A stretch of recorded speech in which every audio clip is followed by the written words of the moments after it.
জুলাই গণঅভ্যুত্থানের পর ৬টি সংস্কার কমিশন গঠন করে অন্তর্বর্তী সরকার। এসব কমিশনের ১৬৬টি সুপারিশ নিয়ে রাজনৈতিক দলগুলোর সাথে ধারাবাহিক বৈঠক শুরু করে জাতীয় ঐকমত্য কমিশন। প্রথম দফায় ৩৩টি রাজনৈতিক দল ও জোটের সঙ্গে ৪৫টি অধিবেশনে বৈঠক চলে ২০ মার্চ থেকে ১৯ মে পর্যন্ত। সোমবার বিকেলে সংসদ ভবনের এলডি হলে গণমাধ্যমে ঐকমত্য কমিশনের কার্যক্রমের অগ্রগতি জানাতে এসে কমিশনের সহসভাপতি আলী রিয়াজ জানান, প্রধানমন্ত্রী, রাষ্ট্রপতি, সংবিধান সংশোধনের মতো বেশ কটি মৌলিক বিষয় এখনও অমীমাংসিত রয়ে গেছে। গুরুত্বপূর্ণ সাংবিধানিক প্রশ্নে এখনও ঐকমত্যে পৌঁছানো যায়নি।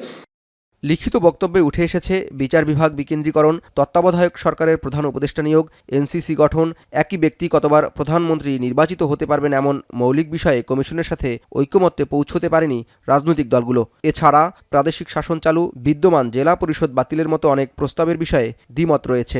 বিচার বিভাগের বিকেন্দ্রীকরণের কাঠামো, তত্ত্বাবধায়ক সরকারের প্রধান উপদেষ্টা নিয়োগ, তত্ত্বাবধায়ক সরকারের মেয়াদ, জাতীয় সাংবিধানিক কাউন্সিল বা এনসিসি গঠন, একই ব্যক্তি প্রধানমন্ত্রী হিসেবে কতবার নির্বাচিত হতে পারবেন, একজন সংসদ সদস্য কতগুলো পদে থাকতে পারবেন, রাষ্ট্রপতি নির্বাচনের প্রক্রিয়া কি হবে, সংবিধান সংশোধন প্রক্রিয়া কি হবে, এই ধরনের মৌলিক কাঠামোগত গুরুত্বপূর্ণ বিষয়গুলো অমীমাংসিত থেকে গেছে।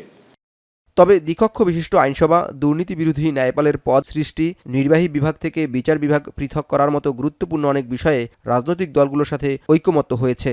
গণ অভ্যুত্থানে গণহত্যা ও নিপীড়নের সঙ্গে জড়িত এবং ভোট জালিয়াতি ও দুর্নীতির অভিযোগে অভিযুক্ত কর্মকর্তাদের চিহ্নিতকরণ এবং তাদের বিরুদ্ধে উপযুক্ত পদক্ষেপ গ্রহণের জন্য একটি স্বাধীন তদন্ত কমিশন গঠন করার ব্যাপারে অধিকাংশ দল একমত পোষণ করে।